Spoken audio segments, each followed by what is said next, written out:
1972 সালের 10 জানুয়ারি শেখ মুজিবুর রহমান সাহেব পাকিস্তানের কারাগার থেকে মুক্ত হয়ে বাংলাদেশে ফেরার পরপরই তিনি অকপটে বলতে গেলে বলতেই হয়, সে সময় তিনি ছিলেন জাতির অবিসংবাদিত নেতা। এদেশের 94% মানুষ তার দলের প্রতি আস্থা রেখেছিল 70-এর নির্বাচনে। আফসোস, এমন আকাশচুম্বী জনপ্রিয়তা আর মানুষের ভালোবাসা নিয়ে যিনি দেশের দায়িত্ব নিলেন, তিনি দেশটাকে সামলাতে পারলেন না। তিনি দেশ সামলাবেন কেমনে, তার দলকেই তো সামলাতে পারলেন না।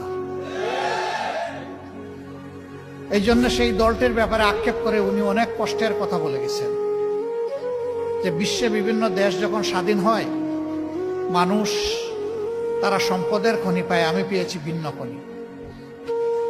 কিসের খনি আমি এটা বলতে গেলাম না।